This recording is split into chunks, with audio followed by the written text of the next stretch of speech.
We're all really looking forward to getting back to worshiping in the building together again.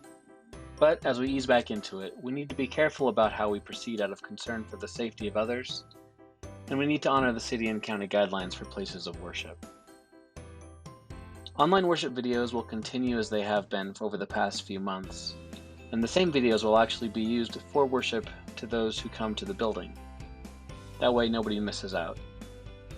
Do not attend in person if you're sick or have been exposed to the coronavirus in the past 2 weeks. And please use your best judgment about attending if you are part of a high-risk group. We want everyone to stay safe. Due to the restrictions, we will only be able to seat about 150 people in our auditorium.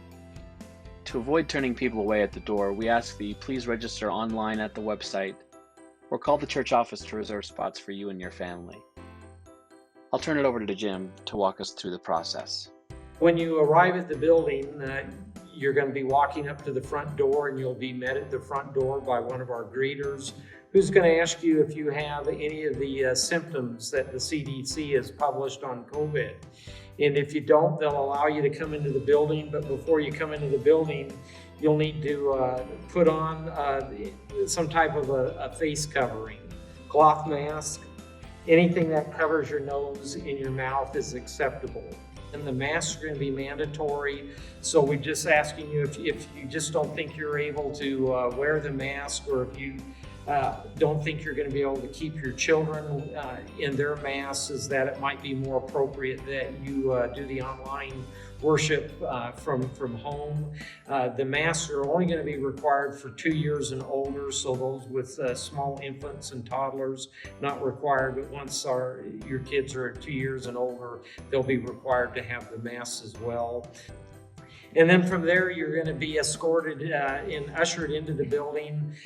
You'll be handed a communion cup. It has a piece of bread that's in the top.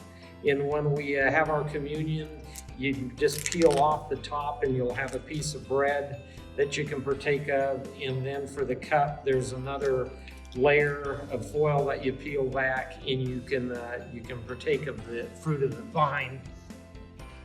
When you are entering into the auditorium, you'll be ushered in and you'll be moved to the furthest front rows, where you'll be seated with your family. And in between families, we need to leave 2 seats vacant. So we've got to maintain 6-foot separation. So within a row, there'll be 2 empty chairs between each individual family. And of course, we're only going to have every other row of chairs installed, so the rows will be 6 foot apart.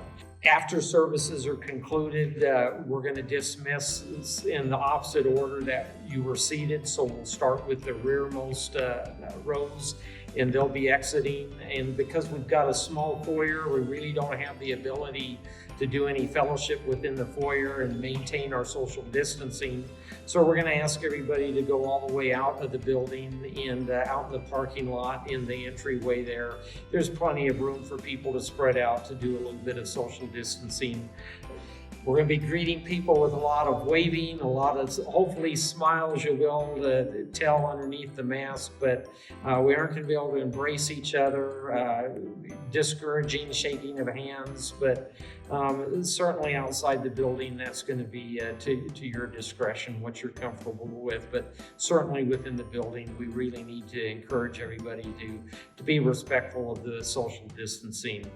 Right now, it looks like we may be operating in this very different way than what we're used to through the end of the year, but we'll just continue to monitor what the county health and what state of Colorado and also the federal government's requiring, and hopefully there'll be a time that we can lift all the restrictions and be back to a normal way that we prefer. But we're looking forward to seeing everybody, and just encourage everybody to just, if they're comfortable coming together, to come on out. But we encourage our older members, our members with underlying health concerns, and just those who aren't comfortable yet in a public setting to just take advantage of the live streaming and worship from home, and join in with the family that way.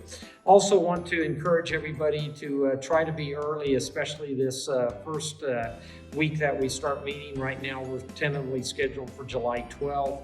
just so we can work out the kinks and be able to start our live stream on time. Other than that, it's all. Looking forward to seeing everybody on the 12th.